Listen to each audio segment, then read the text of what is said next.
Es patrocinado por NASCAR Autos, ventas y consignación de autos. Maquila Industrial, mantenimiento en aires acondicionados. Un honor estar de nuevo con nuestra audiencia compartiendo temas interesantes para la vida nacional en nuestro país, Venezuela. En esta ocasión con el doctor Freddy Martínez, un personaje en el ámbito académico en el estado Carabobo. El doctor Freddy Martínez es doctor en Derecho, magíster en Derecho Penal y Criminología, especialista en Criminalística, magíster en Derecho Administrativo, especialista en Derecho Procesal Laboral y profesor de pregrado y posgrado en la Universidad Arturo Michelena y la Universidad de Carabobo. De igual manera, es autor de 3 libros, actualmente cursando un postdoctorado en Administración de Justicia y Derechos Humanos. Con el doctor Freddy Martínez hoy vamos a compartir un tema que es un poco innovador, un poco actual, como lo vislumbran algunos especialistas del derecho. Es el derecho penal corporativo. Tenemos nuestras concepciones sobre esta rama o materia en el derecho. Nos va a profundizar sobre este tema que es tan actual en este momento. Doctor Freddy, un honor tenerlo en nuestro programa. No, muchísimas gracias por la invitación y bueno, un placer para mí estar aquí el día de hoy contigo. Doctor, cuéntenos en qué consiste el derecho penal corporativo. Mira, el derecho penal corporativo, también denominado derecho penal normativo, también denominado compliance, que lo ves mucho por las redes, o cumplimiento normativo, ¿ok? No es más que el derecho penal aplicado a las empresas, ¿ok? ¿Qué busca el derecho penal corporativo? Bueno, primero disminuir riesgos dentro de la organización, ¿ok? Bajar los índices delictivos, porque en toda organización siempre va a haber un índice, siempre va a haber un hecho delictivo, ¿ok? Ahorita vamos a entrar con varios ejemplos. Okay. ¿En qué se traduce esto? En cuidado patrimonial, en resguardo del patrimonio empresarial o de la empresa. Ahora, ¿qué diferencia hay si yo en la empresa que manejo tengo mis estructuras preventivas, llámese cámaras de seguridad, llámese personal de PCP, llámese secretarias adiestradas en materia de seguridad? ¿Cuál es la diferencia o qué beneficios me otorga el derecho penal corporativo a diferencia de las estructuras tradicionales de seguridad preventiva? No, muy buena y muy idónea esa pregunta, fíjate. En principio trabajamos en equipo, ¿ok? Siempre con las empresas, pero por lo general, quienes tienen esa estructura interna de especialista en control de pérdidas, que es que tú denominas PCP, son empresas grandes, ¿ok? La gran mayoría de las empresas no cuentan con este tipo de personal, ¿ok? Sí con el tema de las cámaras de seguridad, pero como te dices, se trabaja en equipo. Ellos sí están pendientes con el inventario, la conducta de los trabajadores, lo revisan al ingreso, al salir, chévere, inspección, ingreso y salida de la entidad de trabajo. Pero, ¿qué aporte hace el especialista en derecho penal corporativo? Aparte de eso, se deben crear programas de cumplimiento normativo, valga la redundancia, ¿ok? Dentro de cada empresa, que es un traje a la medida. O sea, no es lo mismo un diseño de programas internos, por ejemplo, una empresa de alimentos, por decirte algo, a una empresa que distribuye químicos. Son cosas totalmente distintas. ¿Sí me explico?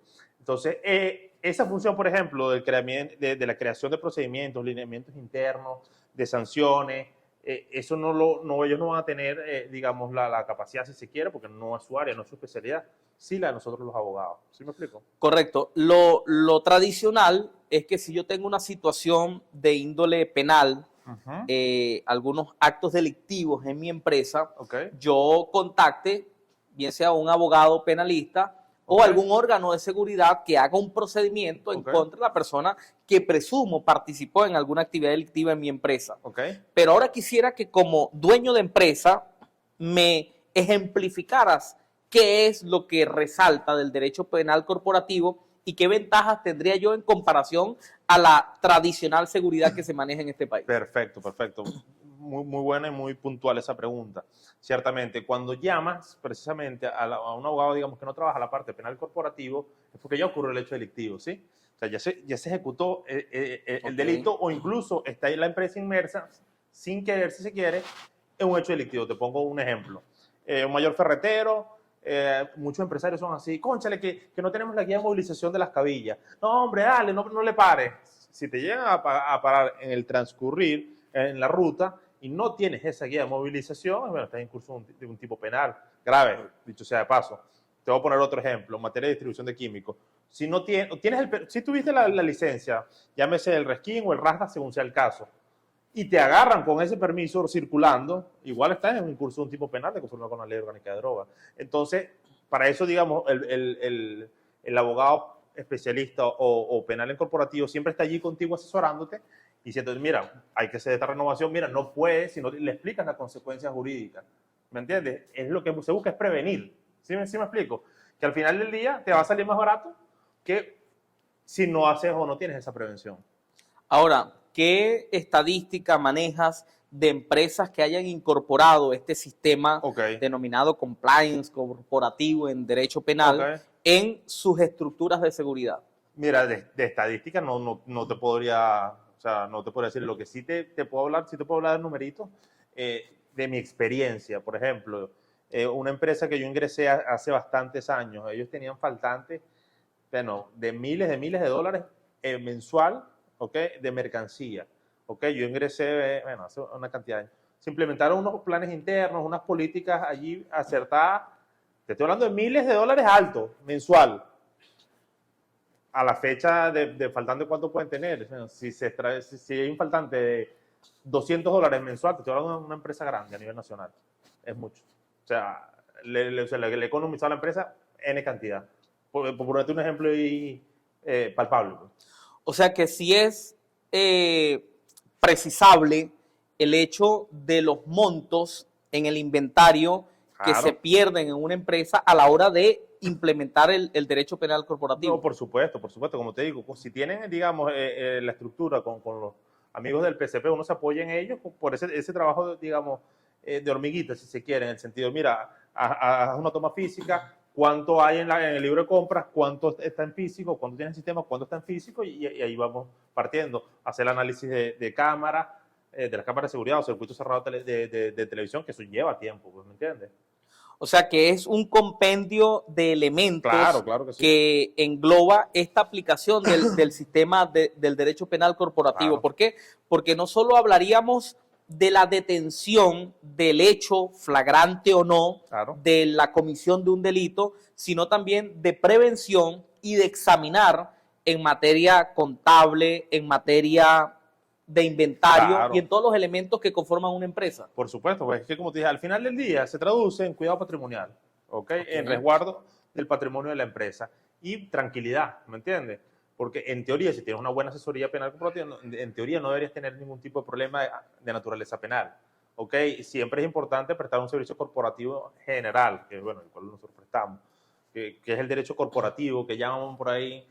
Muchos lo quieren circunscribir a derecho mercantil. No, el derecho corporativo es un concurso de materia, un concurso donde se tiene que manejar derecho del trabajo o derecho laboral, derecho civil, derecho mercantil, derecho administrativo, derecho tributario y por supuesto que derecho penal y constitucional, que todos debemos manejarlo.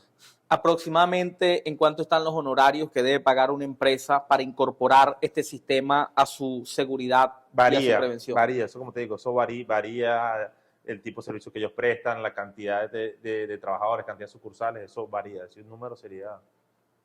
Pero yo quisiera contratarlo a usted, yo quiero que usted le dé una orientación a nuestros empresarios, porque ¿qué sucede? El empresario pudiese decir, ¿qué hago yo con contratar ese sistema si ya yo tengo una estructura, ya yo tengo cámaras de seguridad, ya yo tengo un personal de seguridad que se supone esa logística sea capaz y suficiente de resolverme mis situaciones? Entonces, monetaria y capitalmente hablando, ¿cuál sería la ventaja o desventaja en cuanto a los honorarios que cobrarían por ese sistema? Claro, pero como te digo, va a variar según el rubro, según la cantidad de trabajadores, según el servicio que se preste.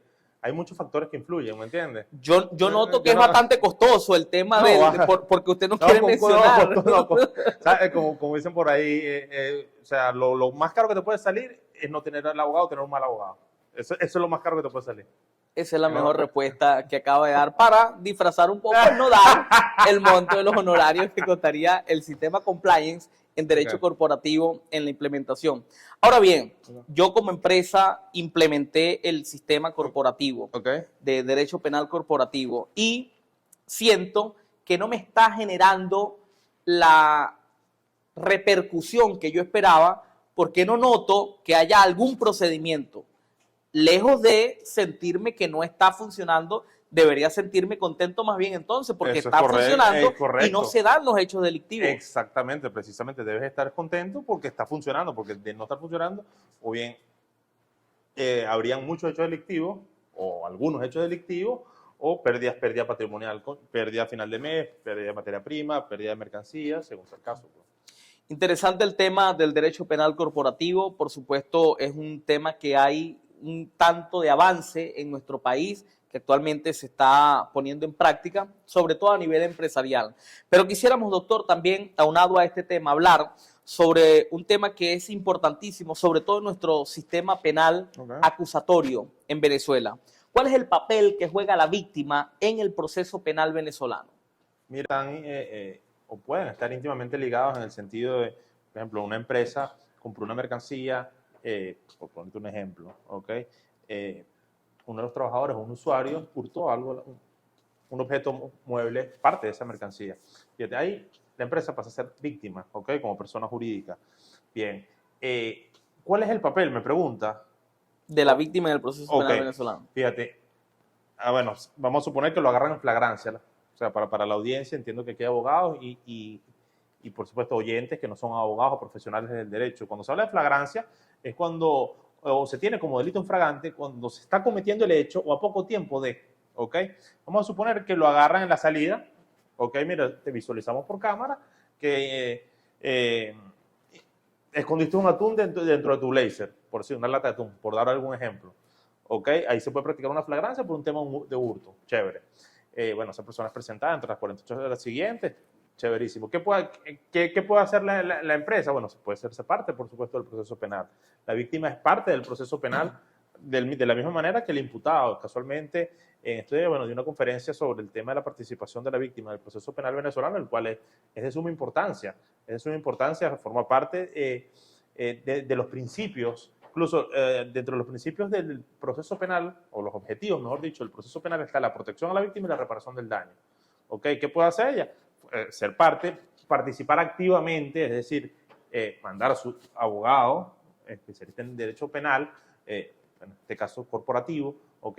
Para que de la mano o junto con el Ministerio Público hagan la investigación, presente su acusación particular, ¿ok? Y bueno, se logra el objetivo, que es que se repare el daño si ese es lo que se quiere, o sino que se le aplique la sanción correspondiente en dado caso que se determine la culpabilidad y participación de esta persona pues, en el hecho delictivo. Ahora, cuando nos hablas de que la víctima puede acompañarse de su abogado defensor, ¿no se supone que constitucionalmente el Ministerio Público como titular de la acción penal es suficiente para representar a la víctima? Es que sí, ciertamente el Ministerio Público, aparte de ser parte de buena fe dentro del proceso, defiende los intereses de la víctima, ciertamente, pero eso no impide que la víctima nombre su abogado de confianza, de conformidad con el mismo 49 constitucional, es decir, que constitucionalmente la víctima también puede nombrar a su abogado de confianza, que es la persona quien él cree que puede resolverle, la persona con quien confía, que no es lo mismo un abogado privado que puede tener, no sé, 10, 20, 50, 100 causas a una fiscalía que tiene 9.000 causas. Jamás y nunca puedes hacer una cosa, no puedes comparar. Okay. ¿Me entiendes? En cuanto a la preparación del caso, me refiero. En cuanto a la explicación, de sentarse con el cliente, mira, esto es así, así, explicarle las distintas opciones, qué se puede hacer, qué no. Difícilmente, digamos, el Estado pueda tener tiempo para ello, porque tiene que atender a otras víctimas más. No sé si me estoy explicando. ¿En qué momento puede incorporarse este abogado defensor a favor de la víctima en el proceso penal? Mira, desde la fase de investigación, o para hacerla clara, todo el proceso penal se divide en 4 fases. ¿Okay? Una fase de investigación, también denominada fase preparatoria, una fase intermedia, una fase de juicio y una fase de ejecución. ¿Okay? En cualquiera de estas fases, porque incluso en la fase de ejecución, vamos a iniciar con la fase de investigación. Él puede formular su denuncia, si es el caso, puede presentar querella, ¿ok? Incluso puede participar en la misma flagrancia aprendiendo a la persona o persiguiéndola hasta que sea aprendida, ¿ok? Puede solicitar diligencias de investigación dentro de la misma fase que tiene un tiempo de duración de hasta 6 meses con la última reforma de septiembre del 2021, ¿ok? Pues, te contrataron y ya presentaron acto conclusivo, ya presentaron una acusación fiscal, ¿ok? Si estás dentro del tiempo, ok, puedes presentar la acusación particular o puedes adherirte, o si no, simplemente puedes ir a la audiencia, si no es de ninguna de esas dos maneras. El tema está en que si no presentas ni acusación particular, ni te adhieres, o sea, te van a escuchar, pero hasta allí, pues, ¿me entiendes? O sea, no puedes, por ejemplo, en materia de juicio, no vas a poder intervenir en el interrogatorio de los testigos, expertos, funcionarios actuantes, etcétera, que es algo clave, pues. No obstante, el código te prevé, para hacer juicio, que tú puedas intervenir también en las conclusiones, aun cuando no te hayas querellado. Okay, Incluso, disculpa que te interrumpa, el mismo 122, si no me equivoco, que donde establece los derechos de la víctima, te establece, mira, la víctima puede actuar en el proceso, se haya querellado o no. ¿Ok? El punto, y es lo que yo siempre digo, es hasta qué punto puedes intervenir en el proceso. ¿Ok? Y ahí tengo un catálogo de facultades que puedes. Perfecto. Hace poco tuvimos un caso de una persona que su hija fue vulnerada a nivel sexual. Okay. Y nosotros expusimos este caso y denunciábamos que cómo es posible que el Ministerio Público, como titular de la acción penal, no había practicado una serie de diligencias, entre ellos una medicatura forense que debió haber sido ordenada oportunamente, claro, y efectivamente, y la víctima exigía le dieran el expediente, quería tener acceso al expediente, y en segundo lugar que le ratificaran esa orden para practicarle la medicatura forense a la niña, y de igual manera la necesidad de hacer otra medicatura forense porque no había sido debida y adecuadamente hecha esta medicatura forense. ¿Qué nos preguntamos? ¿Existe algún lapso que la víctima tenga para exigir o hacer exigible esas prácticas de diligencia? ¿O relativamente, si no se hizo dentro de las 48 horas, ya no puedes pedir algunas otras prácticas de diligencia? No, claro que sí, por supuesto que sí puede. Dentro de la fase de investigación, precisamente para eso está ese lapso, ¿ok? Ojo, procedimiento ordinario, porque existen unos procedimientos penales especiales, por ejemplo, como el de los delitos menos graves, que te establece 60 días contados a partir de la individualización de la persona. Son 60 días, pero estoy partiendo de un procedimiento ordinario. El lapso de investigación también varía cuando la persona está privada de libertad, ¿ok? Que se le dan 45 días. Entonces, hay que estar pendiente. Si estás dentro del lapso de la fase de investigación, sea cual fuera el caso, o sea, te puse tres ejemplos, en materia de violencia también, son 4 meses, ¿ok? Tú puedes solicitar las diligencias, sea en el mes 1, 2, 3, 4. Claro, que es la recomendación, que sean lo más breve posible, no va a ser que no esperen que transcurran los 6 meses y presenten su acto conclusivo. Que debemos aclarar que ese lapso debiese respetarse, ¿no? Por el tema del principio de preclusión de los lapsos, hay que dejarlo correr íntegramente por el tema de seguridad jurídica, ¿me entiendes? Okay.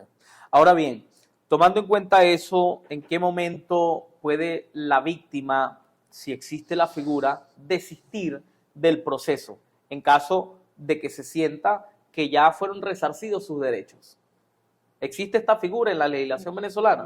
En materia penal no puedes desistir de los delitos de acción pública, sí de los delitos de instancia parte agraviada, por ejemplo, la difamación, la injuria, amenaza, que eso es otro procedimiento penal especial, consagrado en el mismo Código Adjetivo Penal, ¿okay? Del cual tú puedes desistir de la acusación privada en este caso. El código también establece que tú puedes desistir de la querella, que significa que no vas a participar activamente, pero eso no significa la extinción de la acción penal, ni el cierre, ni mucho menos. ¿Ok? Cuando hablamos de que el Ministerio Público tiene la capacidad o la facultad o la obligación de generar un acto conclusivo, llámese acusación, sobreseimiento o archivo fiscal, y la víctima tiene la facultad de promover también una acusación particular propia, ¿cuáles son los elementos que debe contener esta acusación particular propia por parte de la víctima?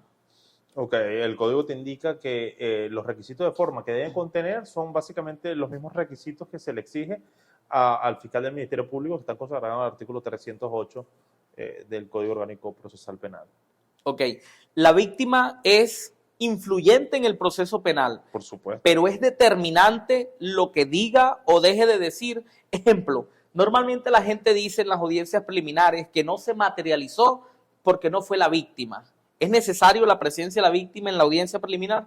Fíjate, cuando verificamos la norma, ok, te indica que, bueno, no será necesaria la presencia de la víctima, ok, pero ahí falta una coletilla muy importante, que es cuando ha sido notificada. Porque si tú no notificas a la víctima... Correcto. Y tú celebras la audiencia preliminar, hay una vulneración allí de debido proceso, tutela judicial efectiva, objetivos del proceso penal, entre otros, incluso hasta el mismo Estado democrático, social, de derecho y de justicia en que estamos, pues están violando valores, axiomas superiores como es la justicia y como es la igualdad, o sea, en el artículo 2 de la Carta Magna. Nuestro sistema acusatorio, empleado en Venezuela desde hace algunos años en reforma o en contraposición al sistema inquisitivo, generó muchas garantías que no existían anteriormente. ¿Cuál es el beneficio de que haya sido incorporado a la víctima al proceso penal venezolano en comparación a otros sistemas? Mira, ¿cuál es el beneficio? Es la pregunta. Correcto. Mira, primero se da cumplimiento al artículo 30 constitucional, donde le impone al Estado el deber de procurar que a la víctima de delitos comunes se le reparan los daños. O sea, es un mandato constitucional, primero que nada. Aunado, como lo expliqué previamente, la víctima también es parte del proceso. ¿Okay? Está en igualdad de condiciones, procesalmente hablando, que el imputado. Ninguno es más importante que el otro. Y efectivamente, si una persona fue víctima de un hurto, de un robo, de una estafa, o cualquier otro tipo penal, esa víctima tiene derecho a que se le repare el daño causado. Si le hurtaron un teléfono de $100, esa víctima tiene derecho a que se le resarce y se le devuelva bien lo hurtado o un equivalente monetariamente hablando, por dar un ejemplo. ¿Me entiendes? O sea, pues eso no puede quedar impune y de eso se trata y bien está íntimamente ligado con el Estado democrático, social, de derecho y de justicia que propugna nuestro constituyente. Ok. Bien, no se trata de convencer, no tengo que convencer a nadie, Abdiel. Es como le dije, un tema que ellos prueben y verifiquen, o vean si les es factible económicamente, si es beneficioso, pues que es un tema, si no te es beneficioso desde el punto de vista económico, ¿para qué lo vas a tener? Evidentemente. Pero como te digo, la gran mayoría de las empresas requiere ese servicio, ¿ok? Es un tema de cuidado patrimonial, ¿ok? Es un tema de tranquilidad. Eso, los dos ejemplos que expuse previamente, eso ha pasado, pues. O sea, fueron ejemplos puntuales que me ocurrieron. Entonces le salió muchísimo más oneroso a la persona que haber tenido, digamos, la asesoría permanente. En cuanto a la confianza en los órganos de justicia, bueno, por supuesto que debemos confiar en ellos, ¿ok? Porque si no, imagínate, no podemos retrotraernos a la época donde entonces vamos a solucionar nuestras controversias como con cuchillos, con machetes, o sea, eso no puede ser, ¿me entiendes? Estamos en la era de una civilización, tenemos un Estado democrático, social, de derecho y justicia, tenemos una constitución, tenemos una cantidad de leyes que debemos hacer uso de ellas y debemos confiar. Y el llamado es eso. No se queden con una... evidentemente, la justicia divina, por supuesto que existe y está por encima de cualquier otra. Pero en este plano terrenal, o sea, se debe buscar una justicia material, ¿ok? Una justicia efectiva y resaltando, Abdiel, que la justicia es un valor superior del Estado, ¿ok? Donde el constituyente nos indica, donde la justicia y la igualdad son valores superiores y sostén del Estado democrático, social, de derecho y de justicia.